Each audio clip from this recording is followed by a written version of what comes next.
શ્રી ગણેશાય નમઃ. જય શ્રી કૃષ્ણ, જય માતાજી. સ્વાગત છે તમારું અમારી યુટ્યુબ ચેનલમાં. મિત્રો, અગાઉના વિડીયોમાં આપણે શ્રીમદ ભગવદ્ ગીતાના બીજા અધ્યાયનું મહાત્મ્ય જોયું.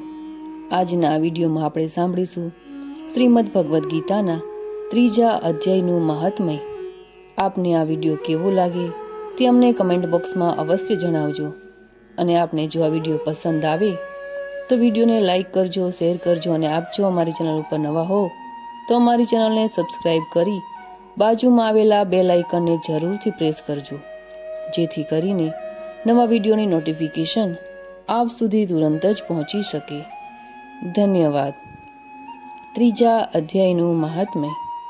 શ્રી ભગવાન બોલ્યા, હે પ્રિયે, જનસ્થાનમાં એક જડ નામે બ્રાહ્મણ રહેતો હતો, જે કૌશિક વંશમાં જન્મ્યો હતો. તે પોતાની જાતિ પ્રમાણે બ્રાહ્મણ કર્મને છોડી વૈશ્યવૃત્તિમાં પડી ગયો. તેને પરાઈ સ્ત્રીઓ સાથે વ્યભિચાર કરવાની આદત પડી ગઈ હતી. તે જુગાર રમતો, સુરાપાન કરતો અને શિકાર કરી જીવોની હિંસા પણ કરતો હતો. આ રીતે સમય પસાર કરતો તે ધન નષ્ટ થતાં વ્યાપાર અર્થે ઘણે દૂર ઉત્તર દિશા તરફ ગયો.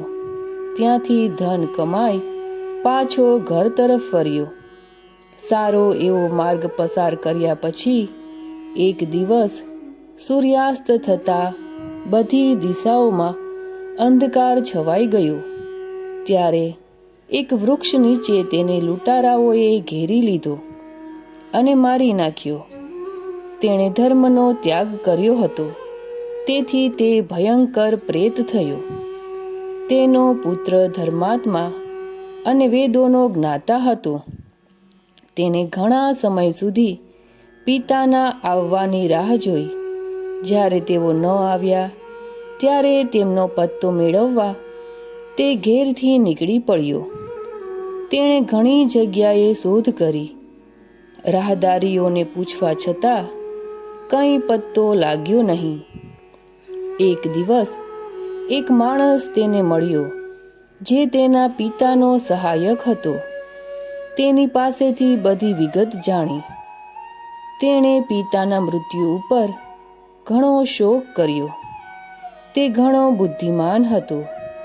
ખૂબ વિચારના અંતે પિતાની પારલૌકિક ક્રિયા કરવાની ઈચ્છાથી જરૂરી સામગ્રી લઈ કાશી જવા નીકળ્યો. રસ્તામાં 7-8 જગ્યાએ રોકાણ કરતો 9મા દિવસે તે જ વૃક્ષ નીચે પહોંચ્યો જ્યાં તેના પિતાનું મૃત્યુ થયું હતું. ત્યાં તેણે સંધ્યોપાસના કરી અને ગીતાના ત્રીજા અધ્યાયનો પાઠ કર્યો. તે જ સમયે આકાશમાંથી એક ભયાનક અવાજ સંભળાયો. તેણે પોતાના પિતાને ભયાનક સ્વરૂપમાં જોયા.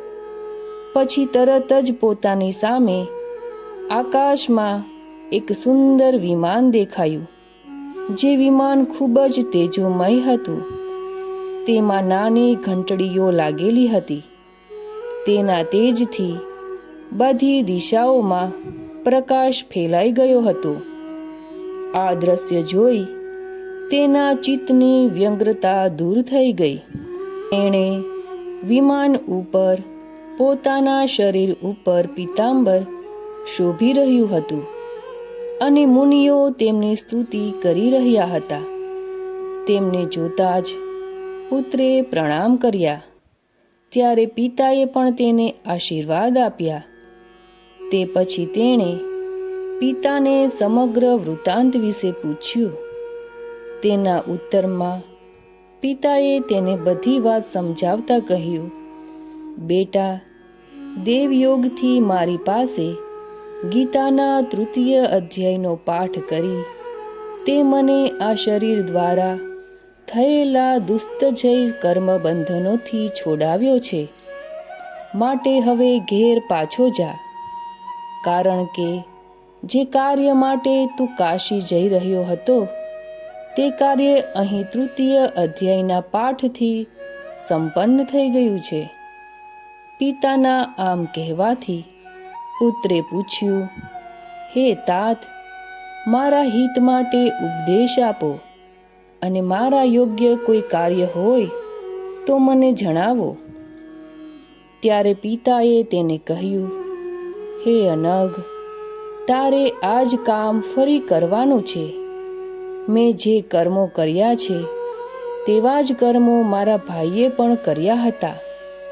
તેથી તેઓ ઘોર નરક ભોગવી રહ્યા છે. તેમનો ઉદ્ધાર પણ તારે કરવો જોઈએ. તથા મારા કુળના બીજા પણ જે લોકો નરકમાં પડ્યા છે તેમનો ઉદ્ધાર થવો જોઈએ. એ જ મારી ઈચ્છા છે. બેટા, જે સાધનથી તે મને સંકટમાંથી મુક્ત કર્યો તે જ અનુષ્ઠાન બીજાઓ માટે કરવું ઉચિત છે. તેનું અનુષ્ઠાન કરી તેનાથી ઉત્પન્ન પુણ્ય પેલા નારકીય જીવો માટે સમર્પણ કરવાનું. તેનાથી તે સમસ્ત પૂર્વજો મારી જેમ યાતનાઓથી મુક્ત થઈ થોડા જ સમયમાં શ્રી વિષ્ણુના પરમ પદને પામશે. પિતાનો આ સંદેશ સાંભળી પુત્ર બોલ્યો, હે તાત, જો આ જ વાત હોય અને આપની પણ આ જ ઈચ્છા હોય તો હું સમસ્ત નારકીય જીવોનો નરકમાંથી ઉદ્ધાર કરીશ. આ સાંભળી તેના પિતા બોલ્યા, બેટા, એવમસ્તુ, તારું કલ્યાણ થાવું. મારું અત્યંત પ્રિય કાર્ય સંપન્ન થયું. આ પ્રમાણે પુત્રને આશ્વાસન આપી તેના પિતા ભગવાન વિષ્ણુના પરમ ધામમાં સિધાવ્યા. તે પછી તે પણ જનસ્થાનમાં પાછો ફર્યો અને પરમ સુંદર ભગવાન શ્રી કૃષ્ણના મંદિરમાં તેમની સમક્ષ બેસી પિતાની આજ્ઞાનુસાર ગીતાના તૃતીય અધ્યાયનો પાઠ કરવા લાગ્યો. તેણે નારકીય જીવોનો ઉદ્ધારની ઈચ્છાથી સંકલ્પ કરીને ગીતા પાઠજનિત સમસ્ત પુણ્ય આપી દીધું.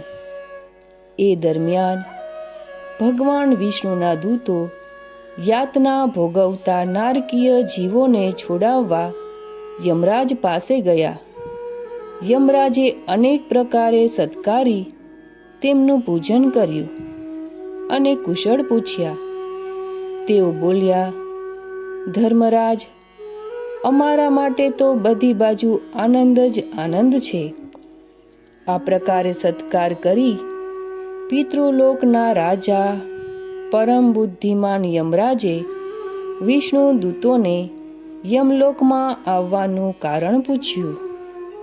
વિષ્ણુદૂત બોલ્યા, હે યમરાજ, શેષશાયી ભગવાન વિષ્ણુએ અમને આપની પાસે સંદેશો આપવા મોકલ્યા છે. ભગવાને અમારા મુખેથી આપની કુશળતા પૂછી છે અને આજ્ઞા આપી છે કે આપ નરકમાં પડેલ સમસ્ત જીવોને છોડી મૂકો. અમિત તેજસ્વી ભગવાન વિષ્ણુની આ આજ્ઞા સાંભળી યમરાજે મસ્તક ઝુકાવી તેનો સ્વીકાર કર્યો અને મનોમન કંઈક વિચારમાં પડ્યા. તે પછી મદોન્મત્ત નારકીય જીવોને નરકથી મુક્ત થયેલા જોઈ તેમની સાથે જ તેઓ ભગવાન વિષ્ણુના નિવાસ સ્થાને ગયા. યમરાજ શ્રેષ્ઠ વિમાન વડે જ્યાં ક્ષીરસાગર છે ત્યાં જઈ પહોંચ્યા. તેની અંદર કરોડો સૂર્ય સમાન કાંતિમાન નીલકમળ દળ જેવા શ્યામ સુંદર લોકનાથ જગદગુરુ શ્રી હરિના તેમણે દર્શન કર્યા. ભગવાનનું તેજ તેમની શૈયા બનેલ શેષનાગના ફણીઓના મણિઓના પ્રકાશથી દ્વિગુણિત થઈ ગયું હતું. તેઓ આનંદયુક્ત દેખાતા હતા. તેમનું હૃદય પ્રસન્નતાથી પરિપૂર્ણ હતું. ભગવતી લક્ષ્મીજી પોતાની સરળ દ્રષ્ટિથી પ્રેમપૂર્વક તેમને વારંવાર નિહાળી રહ્યા હતા.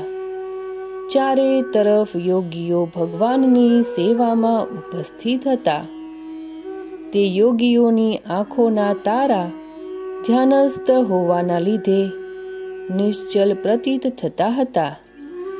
દેવરાજ ઇન્દ્ર પોતાના વિરોધીઓને પરાસ્ત કરવાના ઉદ્દેશ્યથી ભગવાનની સ્તુતિ કરી રહ્યા હતા. બ્રહ્માજીના મુખથી નીકળેલા વેદાંત વાક્યો મૂર્તિમાન થઈને ભગવાનના ગુણોનું ગાન કરી રહ્યા હતા. ભગવાન પૂર્ણતઃ સંતુષ્ટ હોવાની સાથે સમસ્ત યોનિઓ તરફથી ઉદાસીન લાગતા હતા. જીવોમાંથી જેમણે યોગ સાધના દ્વારા અધિક પુણ્યો અર્જિત કર્યા હતા, તે બધાને એકી સાથે તેઓ કૃપા દ્રષ્ટિથી નિહાળી રહ્યા હતા. શેષનાગની પ્રભાથી ઉદ્ભાસિત તથા સર્વત્ર વ્યાપક દિવ્ય શરીર ધારણ કરેલ નીલકમળ સમાન શ્યામ વર્ણવાળા શ્રીહરિ એવા લાગતા હતા, જાણે ચાંદનીથી વ્યાપ્ત આકાશ સુશોભિત થઈ રહ્યું છે. આવા ભગવાનના દર્શન કરતા જ યમરાજ પોતાની વિશાળ બુદ્ધિ વડે તેમની સ્તુતિ કરવા લાગ્યા. યમરાજ બોલ્યા, સંપૂર્ણ જગતનું નિર્માણ કરનાર હે પરમેશ્વર, આપનું અંતઃકરણ અત્યંત નિર્મળ છે. આપના મુખેથી જ વેદોનો પ્રાદુર્ભાવ થયો છે. આપ જ વિશ્વરૂપ અને તેના વિધાયક બ્રહ્મ છો. આપને નમસ્કાર છે. પોતાના બળ અને વેગને લીધે જેઓ અત્યંત દુર્ઘુષ લાગે છે, એવા દાનવેન્દ્રોના અભિમાનના ચૂરેચૂરા કરનાર ભગવાન વિષ્ણુને નમસ્કાર છે. પાલન વખતે સત્વમય શરીર ધારણ કરનારા પરમાત્માને નમસ્કાર છે. જેમના લલાટમાં વિદ્યમાન નેત્રના સહેજ ખુલવાથી જ આગની જ્વાલાઓ નીકળવા લાગે છે, એવા રુદ્રરૂપધારી આપ પરમેશ્વરને નમસ્કાર છે. આપ સંપૂર્ણ વિશ્વના ગુરુ છો, આત્મા અને મહેશ્વર છો. તેથી સમસ્ત વૈષ્ણવજનોને સંકટથી મુક્ત કરી તેમના ઉપર અનુગ્રહ કરો છો. આપ માયાથી વિસ્તૃત સમગ્ર વિશ્વમાં વ્યાપ્ત હોવા છતાં ક્યારેય માયા અથવા તેના ગુણોથી મોહિત થતા નથી. માયા તથા માયાજનિત ગુણોની વચ્ચે સ્થિત હોવા છતાં આપ પર જેમનો કોઈ પ્રભાવ નથી, આપનો મહિમા અનંત છે. કારણ કે આપ અસીમ છો, તેથી વાણી આપનું વર્ણન કઈ રીતે કરી શકે? માટે મારે મૌન રહેવું જ ઉચિત છે. આ પ્રમાણે સ્તુતિ કરી યમરાજ હાથ જોડી અને બોલ્યા, હે જગદગુરો, આપના આદેશથી મેં આ જીવોને ગુણોથી રહિત હોવા છતાં છોડી દીધા છે. હવે મારા યોગ્ય બીજું કંઈ કાર્ય હોય તો મને બતાવો. તેમને આ પ્રમાણે કહ્યા બાદ ભગવાન મધુસૂદન મેઘ સમાન ગંભીર વાણીથી જાણે અમૃત રસ વરસાવતા હોય તેમ બોલ્યા, ધર્મરાજ, તમે સર્વ પ્રત્યે સમાન ભાવ રાખી લોકોને પાપથી ઉદ્ધાર કરો છો. તમારા ઉપર દેહધારીઓનો ભાર મૂકી હું ખરેખર નિશ્ચિંત છું. માટે તમે તમારું કાર્ય કરો અને પોતાના લોકમાં પાછા ફરો. આટલું કહી ભગવાન અંતર્ધ્યાન થઈ ગયા. યમરાજ પણ પોતાની નગરીમાં પાછા ફર્યા. ત્યારે તે બ્રાહ્મણ પણ પોતાની જાતિ તેમજ સમસ્ત નારકીય જીવોનો ઉદ્ધાર કરી સ્વયં પણ શ્રેષ્ઠ વિમાન દ્વારા શ્રી વિષ્ણુ ધામમાં પહોંચ્યો. તો મિત્રો, આજના આ વિડીયોમાં આપણે જોયું શ્રીમદ્ ભગવદ્ ગીતાના 3જા અધ્યાયનું મહાત્મય. આપને જો આ વિડીયો પસંદ આવે તો વિડીયોને લાઈક કરજો, શેર કરજો અને આપ જો અમારી ચેનલ ઉપર નવા હો તો અમારી ચેનલને સબસ્ક્રાઈબ કરી બાજુમાં આવેલા બેલ આઇકનને જરૂરથી પ્રેસ કરજો, જેથી કરીને નવા વિડીયોની નોટિફિકેશન આપ સુધી તુરંત જ પહોંચી શકે.